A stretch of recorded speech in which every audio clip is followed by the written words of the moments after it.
विधानसभा में हमारे साथी पूर्व मंत्री हरीश चौधरी जी, सुनीता जी, जोशी जी, आदरणीय दीदी देवी जी, सम्मानीय विजय डोला साहब, दीपेंद्र सिंह जी, मुरारी मीणा जी, राजन चौधरी जी, गोड़ा साहब, खिलाड़ी बैरवा जी, तुकाराम मेघवाल साहब, पद्माराम जी, रेन चौधरी जी, जाति गांव साहब, टीआर मीणा जी, हरीश मीणा जी, राकेश पारिक साहब, सभी लोगों का नाम मैं इसलिए ले रहा हूँ कि आज के कार्यक्रम में राजस्थान का शायद कोई हिस्सा बचा होगा जहाँ से हेमाराम जी और उनके परिवार को संबल और सम्मान देने के लिए हमारे साथीगण आज बाड़मेर नहीं आए हैं। वेद सोलंकी जी, गिरिराज मलिंगा जी, सुरेश मोदी साहब, सभी विधायकगण, रामनाथ गवड़िया जी, मुकेश ठाकुर साहब, अनुराग गुर्जर जी, हीरालाल जी, फतेह खान साहब, महेंद्र चौधरी जी, सी देवल साहब, कपूर खान जी, समा भानो जी, अतार सिंह जी, विद्याधर जी, चरण सिंह उचाड़ा साहब, सुभाष मीर साहब, मनीष यादव जी, चरण चौधरी जी, रामाराम जी, रेणुका मिश्रा जी, जोकाराम जी, रजनी पुनिया जी, रजनी चोपड़ा साहब और सभी प्रधानगण आज के इस विशाल कार्यक्रम में मौजूद आदरणीय बुजुर्गों, माताओं, बहनों, नौजवान साथियों, प्यारे दोस्तों, आज मैं आप सबका बहुत बहुत धन्यवाद देना चाहता हूं कि आप सभी लोगों ने इतनी बड़ी तादाद में इस भीषण गर्मी में, तपती धूप में आप सब यहाँ पर आज इस खूबसूरत कार्यक्रम के गवाह बने। मैं धन्यवाद देना चाहता हूँ सुनीता जी का, उनके पूरे परिवार का, हेमाराम जी का, जिन्होंने आज बाड़मेर को, मारवाड़ को एक ऐसी सौगात दी है जो मैं समझता हूँ आने वाली कई पीढ़ियों तक नौजवान बच्चे बच्चियाँ याद रखेंगे। और एक मिसाल आपने आज बयान की है। हेमाराम जी के बारे में सभी वक्ताओं ने अपनी अपनी बात रखी और जितने हम सब लोग मंच पे बैठे हैं उससे ज्यादा अच्छी तरह से हेमाराम जी को आप जानते हो और हेमाराम जी के साथ राजनीति करने का हम सबको अवसर प्राप्त हुआ। मैंने बहुत से लोग देखे राजनीति में, पक्ष में, विपक्ष में, प्रदेश में, देश में, हर पीढ़ी के, हर किस्म के, लेकिन मुझे कहने में कोई संकोच नहीं है कि राजस्थान के अलावा देश में इस प्रकार का राजनेता बहुत कम पैदा हुआ है जिसने अपने कार्यशैली से, अपने विनम्र स्वभाव से, अपनी बोली से उन लोगों का मन भी जीता जो उनके विरोध में खड़े होते थे। अपनों को साथ रहना बहुत आसान है, लेकिन जो विरोधियों का मन जीत लेता है वही लोग असली मायने में राजनीति करते हैं, देश में एक आयाम कायम करते हैं। मैं यहाँ पर आज बहुत खुश हूँ कि स्वर्गीय वीरेंद्र जी के नाम पर जो ये हॉस्टल बना है, 80-85 कमरों का बना है, जिसका लोकार्पण हमने किया, उनकी मूर्ति की स्थापना हुई है और इस परिवार ने जो कुछ किया, मैं समझता हूं कि परिवार के 2, 5, 10 लोग नहीं कर सकते। जब तक उस परिवार के पीछे लाखों लाख आप जैसे लोग नहीं खड़े हो, किसी परिवार की हिम्मत नहीं होती। हम सब दान पुण्य करते हैं, हम सब अपने घरवालों से प्यार करते हैं, लेकिन सामाजिक चेतना जगाने के लिए, इतिहास कायम करने के लिए जिस संकल्प शक्ति की जरूरत होती है वो आप लोगों की प्रेरणा से आता है। इस लोकतंत्र में जनता की ताकत को हम लोग आंकते हैं सिर्फ मतदान के दिन। लोकतंत्र है, बटन दबाएंगे, मशीन बोलेगी, हारेंगे, जीतेंगे, लेकिन लोकतंत्र में आवाम की जो ताकत है वो लगातार 5 साल तक काम करती है। और इस देश की राजनीति में भावना और जज्बात बहुत महत्वपूर्ण है। ये बात मैं इसलिए कह रहा हूं क्योंकि हेमाराम जी ने एक नौजवान बेटा अपना खोया, मैंने कम उम्र में अपने पिताजी को खोया, लेकिन उस चुनौती के समय में जनता का सहायता, संबल, सहयोग, प्यार और आशीर्वाद एक ऐसा भगवान की माया के माध्यम से एक ऐसा हम लोगों को सुरक्षा कवच प्रदान करता है कि तमाम चुनौतियों का सामना करने के लिए हम खड़े रहते हैं। अभी मन से बिल्कुल ठीक बोल रहे थे, जब वीरेंद्र जी का स्वर्गवास हुआ, मैं दुख प्रकट करने आया था घर पर हेमराम जी, और हम सब समझ सकते हैं एक बाप के लिए बच्चे को खो देना शायद दुनिया में इससे बड़ा कोई दुख नहीं हो सकता, लेकिन ये ऊपर वाला ही है जो उस दुख का सामना करने के लिए इंसान को शक्ति देता है। बाकी हम इंसान क्या चीज है, हमको थोड़ी मोच आ जाए, पैर फिसल जाए, आदमी मर जाता है, छोटी चीज में आदमी खुश हो जाता है, दुखी हो जाता है, लेकिन इतने बड़े विराट दुख का सामना करने की ताकत परमपिता परमेश्वर देता है। और वो कैसे देता है? ईश्वर को किसने देखा नहीं, लेकिन मन में जो शक्ति पैदा होती है वो भगवान जनता के माध्यम से देता है। इसीलिए मैं आप लोगों का, बाड़मेर की जनता का बार बार साधुवाद करना चाहता हूं, धन्यवाद करना चाहता हूं। साथियों, इतने बड़ा हादसा होने के बाद स्वाभाविक रूप से हेमराम जी ने कुछ समय तक सामाजिक मिलना जुलना, राजनीतिक गतिविधियां कम कर देती थी। उस वक्त हम विपक्ष में थे और हमारी पार्टी की बहुत करारी हार हुई थी 2013 के चुनाव में। 15 में, 16 में, 17 में धीरे धीरे मैंने कई बार निवेदन किया हेमराम जी को, और उस वक्त मैं कांग्रेस पार्टी का अध्यक्ष था, तो अध्यक्ष के नाते मैं हेमराम जी से बहुत कम है, मेरी उम्र बहुत कम है उनसे, लेकिन मैं अध्यक्ष था, तो मैंने उनको निर्देशित किया, मैंने कहा आपको जयपुर आना पड़ेगा। तो हेमराम जी मना तो करते नहीं, फोन पे हाँ हाँ करके रख दिया फोन। मैं जोधपुर गया घर पे, और अगले दिन मैंने जयपुर में मीटिंग रखी थी सभी वरिष्ठ नेताओं की, तो मैंने कहा मैं जोधपुर से कार से जा रहा हूँ, मेरे साथ चलिए। उन्होंने कहा आज मैं जा नहीं पाऊंगा, कुछ उन्होंने बात बताई, तो मैंने कहा कल मीटिंग आपको आना है, तो हेमराम जी मैंने आ जाऊंगा। और 2 साल से अपने घर से निकले नहीं थे, तो मुझे विश्वास ही नहीं हुआ, मैंने कहा आप नहीं आने वाले। मैंने कहा मैं आपको वचन देता हूँ, मैं कल आ जाऊंगा। और वो दिन है, मुझे याद है, मेरी कल मैं बात कर रहा था जिस दिन नोटबंदी हुई थी, नोटबंदी का दिन था, हेमराम जी जयपुर में आए, मेरे घर को मैंने खाना रखा था, सब नेताओं से मुलाकात करी, और उस दिन उन्होंने वो सीमा लांगी जब वो घर से बाहर निकलकर दोबारा जनता में, पार्टी में, नेताओं से, लोगों से मिलना शुरू किया, और फिर बाद में उन्होंने वोट करने को। लेकिन ये बात भी सच है, 18 के चुनाव में हेमराम जी ने मुझे कहा कि मैं चुनाव लड़ना नहीं चाहता, मैं तो अध्यक्ष था, मैंने कहा मैं आपको निर्देशित करता हूँ चुनाव लड़ना, आप चुनाव लड़ोगे, और यही परिणाम रहा। हरी जी, बाड़मेर जिले में एक तरफा कांग्रेस जीती, और मुझे कहने में कोई शर्म नहीं है कि हेमराम जी आपके चुनाव लड़ने से, आपका नेतृत्व देने से बाड़मेर को ताकत मिला सकता।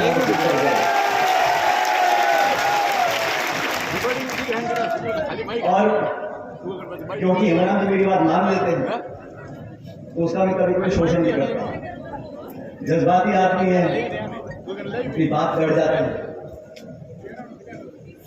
एक बार उन्होंने विधानसभा से इस्तीफा दिया और वापस देने को तैयार नहीं। सबने बहुत बार कहा यहाँ वहां, लेकिन फिर मैंने घर बुलाकर इनको हाथ जोड़कर निवेदन किया, मैंने कहा हमारी सरकार है, आप अपना इस्तीफा वापस लो। और मैं धन्यवाद करना, आज मन से मैं आपका धन्यवाद करना चाहता हूँ कि आपने मेरी बात को स्वीकार करके इस्तीफा वापस लिया। और आज भी कोई पद का, सत्ता का लालच नहीं है। आपने देखा बहुत साधारण जीवन इनका है, और जीवन शैली ऐसी है कि हर व्यक्ति अपने से को संबंधित कर सकता है, लेकिन आप सबके खातिर, हम सब के आगे पर उन्होंने आज हमारी सरकार के अंदर मंत्री पद संभाला हुआ है। तो इन्होंने जो बीड़ा उठाया उसको आज अंजाम दिया। आप सब लोगों के सामने इतना बड़ा स्वर्गीय वीरेंद्र जी के नाम पर एक हॉस्टल बना है, एक मूर्ति यहाँ पर लगी है, और जिस प्रकार से इस आधुनिक सोच के साथ इसकी स्थापना हुई है, मैं समझता हूँ बहुत लंबे अरसे तक हजारों हजार बच्चों को सही रास्ता दिखाएगा। और राजस्थान और देश में अगर आगे विकसित होना है तो 2 रास्ते हैं, किसानी और पढ़ाई और फिर कमाई। और हम सब लोग जो ग्रामीण क्षेत्र में रहते हैं, जो मध्यम वर्ग के लोग हैं, जो पिछड़े हैं, दलित हैं, आदिवासी हैं, अगड़े हैं, जैसे भी, हम सबको अगर हम किसानी करेंगे तो हमारे बच्चे पढ़ेंगे।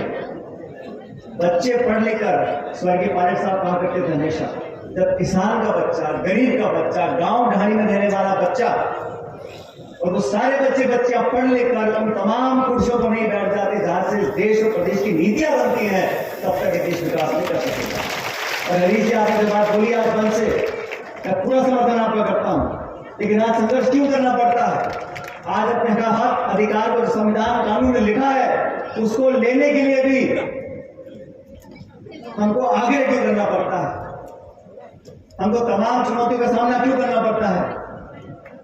क्योंकि उन तमाम कुर्सियों पर जब गरीब और किसान के बच्चे बैठ जाएंगे तो हमें कभी झेलना नहीं पड़ेगा, हमारे काम अपने आप हुआ करेगा। 2%, 5%, 6%, ये सब आंकड़ों के जाल में लोगों को फंसाकर तमाम समितियां पैदा कर जो रुकावटें पैदा होती हैं। और हम 36 कौम के सभी लोग, इसमें कोई जाति बिरादरी की बात नहीं, लेकिन जो व्यक्ति, जो बच्चा और बच्ची गांव में रहा पला बड़ा है, उसको मालूम है क्या चुनौतियां हैं किसानी में। कब दिक्कत बीज लेने में आती है, खाद डालने में आती है, पानी लगाने में आती है, फसल बेचने में आती है।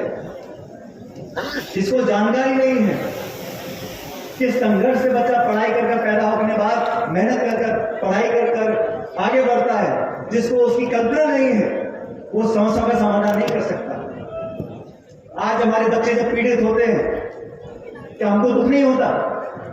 आज हमारी बच्चियां दिल्ली में बैठी जंतर मंतर पर, उनके साथ उन्हें आरोप लगाया, शोषण हुआ, कितने दिनों से बैठी है, हमारे दिल में दुख नहीं होता? आज हमारे बच्चे जो सालों मेहनत करते हैं, जिनके माँ बाप अपना पेट काट कर उनके ट्यूशन करते हैं, पढ़ाई कराते हैं, वो एग्जाम देते हैं, वो पेपर लीक हो जाता है, पेपर कैंसिल हो जाता है, कुछ नहीं होता, उस पर कार्रवाई करने में इतना समय क्यों लगता है? न्याय दिलाने में इतनी पीड़ा क्यों होती है? क्योंकि उन कुर्सियों पर वो लोग नहीं बैठे जो यहां से निकाल कर गए, उन कुर्सियों पर वो लोग नहीं बैठे जिनका दिल दुखे, जिनको 10,000 की 50,000 की कीमत का पता हो। साथियों, संकल्प हमको लेना पड़ेगा भविष्य के लिए। ये बात बाड़मेर की नहीं है, ये सीमावर्ती जिला हमारा, यहां खान भी है, खनिज भी है, तेल भी है, सब कुछ निकला। बाकी मुल्कों में जब रेगिस्तान होता है वो कहां पहुंच गए हैं? क्या कारण है कि हमारा ये जिला आगे नहीं बढ़ सकता? आधुनिक खेती हो रही है, दुबई में देखो क्या निकल गया, वहां पर भी तेल है। हेमराम जी, हरीश जी मिलकर यहाँ पर अगर हम सब मिलकर काम करेंगे और सही संकल्प लेंगे, यहाँ पर रोजगार के अवसरों में अगर बाड़मेर के नौजवान को प्राथमिकता देंगे तो क्या गलत बात है? यहाँ के बच्चे लोग कर रहे हैं, हमारी धरती से तेल निकल रहा है, खान निकल रही है। सब कुछ बदल सकता है, सपना देखने की जरूरत है, सब कुछ तब्दील हो सकता है, कदम उठाने की जरूरत है, सब सपने साकार हो सकते हैं, सबको साथ लेकर चलने की जरूरत है।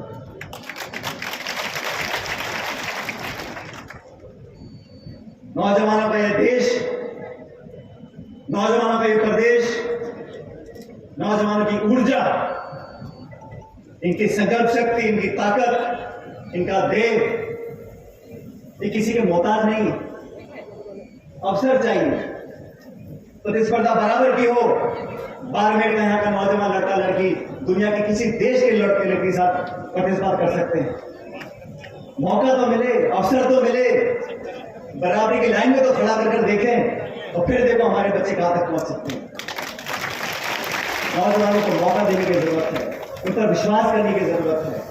और इस वीरेंद्र धाम से मैं चाहता हूं ऐसे नौजवान बच्चे निकल कर जाए अगले 5, 10, 20 सालों के अंदर कलेक्टर बने, एसपी बने, राजनेता बने, बड़े बड़े उद्योगपति बने, ताकि जिले का, क्षेत्र का, सब हमारा नाम रोशन हो सके।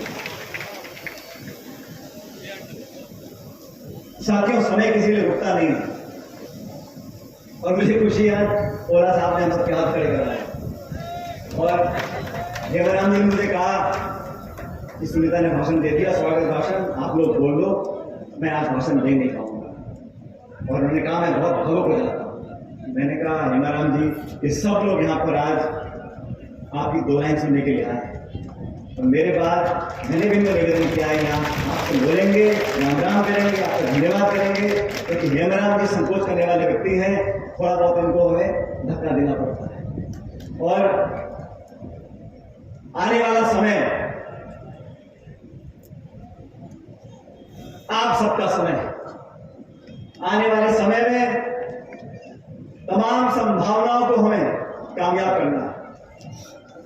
जो कुरीतियां हमारे अंदर हैं, आज देश प्रदेश में कहीं लूटपाट होती है, भ्रष्टाचार होता है, उसके खिलाफ हमें आवाज बुलंद करनी पड़ेगी। मैंने भ्रष्टाचार के खिलाफ आवाज बुलंद करी। हो सकता है किन्हीं लोगों को बात पसंद नहीं आई होगी, लेकिन मुझे कोई परवाह नहीं है। मैं भ्रष्टाचार के खिलाफ अपनी लड़ाई लड़ता रहूंगा, और आप सब लोगों के लिए, क्योंकि दीमक की तरह कोई भ्रष्टाचार खा रहा है। ईमानदारी, सादगी, राजनीतिक जीवन में स्पष्टवादिता, अच्छे आचरण वाले, अच्छे सोच वाले लोग अगर राजनीति आएंगे, महत्वपूर्ण पदों पर बैठेंगे, चाहे नगर पालिका का हो, पंचायत समिति का हो, जिला परिषद का हो, विधानसभा का हो, लोकसभा का, कोई भी पद हो, अच्छे लोगों का चयन आपको करना है। साफ सुथरी छवि के लोग राजनीति में आएंगे। और मुझे दोबारा कहने में कोई संकोच नहीं है, इतना लंबा समय हेमराम जी का हो गया राजनीति में, मंत्री रहे, विधायक रहे, नेता प्रतिपक्ष रहे, तमाम पदों पर रहे, लेकिन इनका सफेद दामन, उस पर एक भी चीटा की जगह आप तक लगा नहीं। तो छोटी बात नहीं, क्योंकि आरोप लगाना बड़ा आसान है, लेकिन आरोप लगाने वाले भी देख के आरोप लगाते हैं, कहां पे चिपकेगा, कहां पे नहीं चिपकेगा। तो हेमराम जी पे कोई चिपक ही नहीं सकता, आप कुछ भी कहते हैं, क्योंकि विश्वास कायम किया है। इसलिए साथियों, बहनों, भाइयों, मैं एक बार पुनः हेमराम जी का, स्मिता जी का बहुत धन्यवाद करना चाहता हूं, और उम्मीद करता हूं कि इस जिले के अंदर कई बार यहाँ पर मेरा आना रहा, विपक्ष में रहे, सत्ता में रहे, लेकिन आज भी मुझे खेद है कि जिस प्रकार का रवैया दिल्ली का, हमारे सीमावर्ती जिलों के जो गांव हैं, आज वहां विकास लगभग ठप है। आज हमारी माताएं बहनें पानी के लिए वहां तड़पती हैं, वहां पानी भी तेजी से महंगा हो गया। उन गांवों में, जो सड़क के गांव हैं, वहां पर विकास पहुंच नहीं पाता, और ये बेरुखी मैंने देखा दिल्ली से हो रही है, इसका भी हमें सामना करना पड़ेगा। एक सामूहिक विकास करना पड़ेगा, बिना भेदभाव के, बिना पक्षपात के सब लोगों को साथ लेकर चलेंगे, तो जनता भी साथ देगी, मतदाता भी साथ देंगे, उनको वाला भी साथ देगा। आज आप सब लोगों ने इस कार्यक्रम को कामयाब बनाया, और मैं धन्यवाद देना चाहता हूँ मंच पे तमाम हमारे साथी बैठे हैं। मैंने कहा राजस्थान का कोई जिला नहीं है जहां से आज हेमराम जी के उनके परिवार को साधुवाद देने के लिए हमारे सब साथी यहाँ पर आए नहीं हैं। हमें से बहुत साथी आज बोल नहीं पाए क्योंकि समय कम था, लेकिन आप सबने इतनी बड़ी तादाद में यहाँ पर आज हाजिर होकर इस बात पर मोहर लगा दी है कि हेमराम जी लंबे समय तक आप लोगों की सेवा करते रहेंगे, और हम उनके पीछे खड़े रहेंगे। हमारा अभिभावक है, और मुझे यहाँ इस का सानिध्य मिला है, और मैं भी कभी कभी, मुझे बहुत सारे लोग बहुत सी बातें बोलते हैं, क्योंकि राजनीति में सुझाव देने वालों की संख्या कम नहीं होती। कोई सुझाव ये, कोई सुझाव वो, जब मैं सबके सुन लेता हूँ, तब कभी कभी 10-15 दिन में शाम के समय मैं हेमराम जी फोन लगा पूछता हूँ, मैं कह रहा मुझे आप बताओ करना क्या है, कैसा है, और फिर हेमराम जी बोल देते हैं, सचिन पायलट उस रास्ते पर चल देते हैं। इसलिए मैं बताना चाहता हूँ कि हमारी पूरी अलग बैठी हुई है, और ये पूरी हमेशा रहेगी। और रिश्ते देखो, हम कहाँ पैदा होंगे, किस घर में जन्मेंगे, हम हिंदू बनेंगे, मुसलमान बनेंगे, हमारे हाथ में नहीं है। हम किस कोख से पैदा होंगे, हमारी जाति क्या होगी, हमारा नाम क्या होगा, हमारे हाथ में नहीं है। लेकिन होश संभालने के बाद हमारी बोली, हमारा आचरण, हमारा व्यक्तित्व, हम लोग क्या कहते हैं, कैसे बर्ताव करते हैं, हमारे हाथ में है, जिसका दोष हम किसी को नहीं दे सकते। इसलिए रिश्ते बनाने से बनते हैं, और हम लोगों ने रिश्ते बनाए हैं। इस रिश्ते को हम हमेशा कायम रखेंगे, और मैं उम्मीद करता हूं कि इस बाड़मेर की जनता ने जो असीम प्रेम और प्यार आशीर्वाद हेमराम जी को उनके परिवार को दिया है, इसको आप हमेशा कायम रखें। और मुझको भी आपने आज बहुत हर्ष और उत्साह के साथ हमारे यहाँ पे स्वागत किया। मैं सभी लोगों का, खासकर जिले के नेताओं का बहुत बहुत धन्यवाद करना चाहता हूँ कि आपने इस आयोजन में इतनी शिद्दत के साथ यहाँ पर उसको कामयाब बनाया, और परमपिता परमेश्वर से दोबारा कामना करता हूँ कि आप सब हमेशा इसी तरह मुस्कुराते रहो, फलो फूलो, आगे बढ़ो, आपके बच्चों को भगवान लंबी उम्र दे और हम सबका जीवन बहुत मंगलमय हो। बहुत बहुत धन्यवाद। जय हिंद, राम राम सर। मैं आग्रह करूंगा हेमंत से यहाँ पर आए, हमको सबको संबोधित करें। बहुत बहुत साधुवाद और माननीय